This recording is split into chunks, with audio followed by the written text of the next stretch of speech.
Today on History You Should Know. Hello friends, it's Tanya. In this very first official collaboration of History You Should Know And Tanyafinity and beyond. We're in Japan to answer this question. Tokyo is one of the cleanest cities in the world, but where are the trash cans? Nagulat kami sa sagot. So bakit ang hirap maghanap ng basurahan sa train station? It started in 1995, an incident caused by the deadliest cult in Japan's history.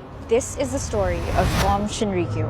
Trigger warning, death, murder, and violence. 1945, Japan. When Emperor Hirohito announced that the Japanese would surrender, it didn't only end World War II. It also completely changed Japanese society. Dati, ang alam ng tao, Diyos ang emperor. But in surrendering, he admitted he was human, just like everyone else. People lost interest in spirituality and religion. Then, suddenly, in the 80s, Japan's economic boom shifted people's interests. Ngayong may pera at pagkain na sila at hindi lang survival ang iniisip, may space na ulit para sa spirituality. People were more open to new religions and philosophies. Enter this new yoga and meditation class in Shibuya City, one of the busiest places in Tokyo. Initially, it was called Om Shinsen no Kai. Then later on, as it got larger, it changed to Shinrikyo, which translates to supreme truth. The belief system and culture within cults is almost always tied to its leader. And at the center of Shinrikyo was both a disturbing and unique figure, Shoko Asahara. Hindi Shoko Asahara ang pangalan niya nung ipinanganak siya. He was born Chizuo Matsumoto, and his childhood came with many difficulties. His family was poor, and he had a medical condition called infantile glaucoma, which made him blind in the left eye and partially blind in his right.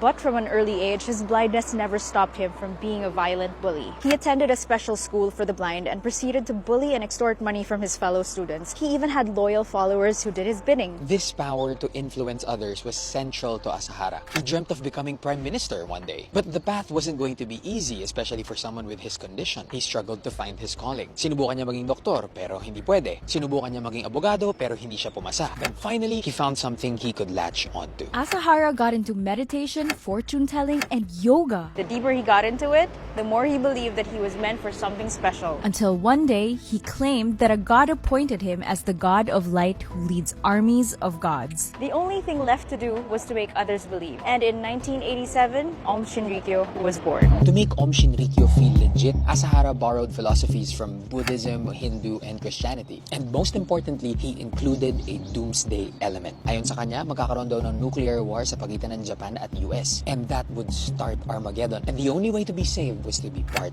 of Shinrikyo. They also needed to be aggressive in marketing. And so, a now infamous photo of a levitating Shoko Asahara made the rounds. He appeared in magazines where he claimed to be able to control the weather and heal people. He made several TV appearances, and at one point, he even created an anime studio to influence younger minds. As bizarre as that sounds, it actually worked. Eventually, his group ballooned to thousands of members, including soldiers and chemists. The cherry on top, Shinrikyo was recognized by the government as a religious corporation, which basically meant the authorities had to leave them alone to their practice. But as it grew, people started to speak out against the group. Some claimed that people were being held against their will, and that there are human rights violations with the initiations. They called the membership fee blatant extortion. By the way, the highest membership tier allowed you to drink Asahara's blood and or his bathwater. And no detractor was louder than a lawyer named Tsutsumi Sakamoto. In 1989, Sakamoto publicly denounced Shinrikyo. But as he prepared his lawsuit against the group, he, along with his wife and his 14-month-old child, mysteriously disappeared.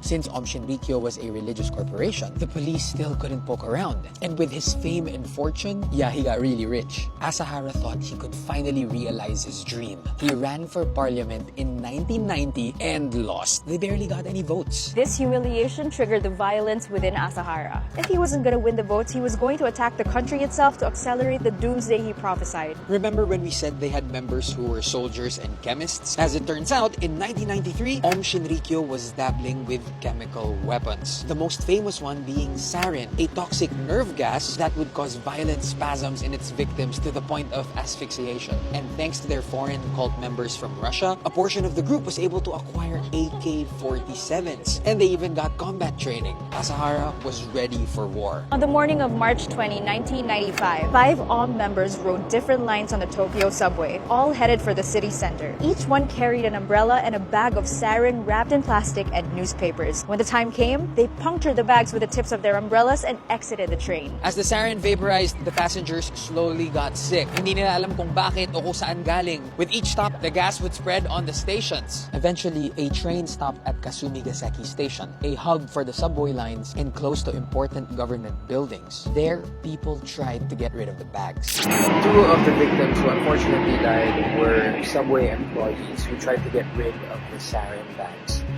Right here in Kasumigaseki Station where I am. In the end, there was a total of 13 casualties with thousands being hospitalized. When the police carried out the investigation, it didn't take long to link the attack to Shinrikyo. Asahara and high-ranking members of the group were arrested. While Asahara continued to deny involvement, the others confessed to the crime, and the police discovered all the skeletons in Om's closet. 5 days prior, there was a failed attack. In 1994, they carried out a dry run of the sarin gas attack in a town called Matsumoto. 7 people died. And the mysterious disappearance of the Sakamoto family was actually an assassination carried out by senior AUM members. Hello, Editing Tanya here. To shine more light and honor the memory of the Sakamoto family, we would like to add that Tsumi Sakamoto was a lawyer who spoke out against cults like Shinrikyo. He represented families who hoped to bring their children-turned members back home, and even extended his efforts to starting a group called Shinrikyo Higaisha no Kai, or Shinrikyo's Victims Association. A number of members have confessed to breaking into the Sakamoto's apartment in Yokohama, murdering Tutsumi, his wife Satoko, and infant son Tatsuhiko after the Tokyo Broadcasting System had allegedly informed members of a taped interview of Sakamoto criticizing the cult. In the aftermath, Asahara was convicted and sentenced to death along with the other arrested members. And in 2018, after a long stint in prison, he was executed by hanging. This episode was not only made to inform, but more importantly, to honor the memory of the victims of that horrific attack. This event has rocked Japan so much that to this day, there are still warning posters all over the biggest stations like this one, Shibuya Station. They want people to remember what Shinrikyo did, so people will be wary of what to believe and who to believe. As for Shinrikyo, in 2000, they changed their name and rebranded to Aleph. Yup, they're still around. And as for the trash cans, the government removed them from most train stations because they're possible places to unleash another gas attack. So the reason why people carry around trash in their pockets here was because of a madman who thought he was a god and the people he tricked into believing him. Bet you didn't see that coming. Follow for more, and boom! Now you know. Take care, friends.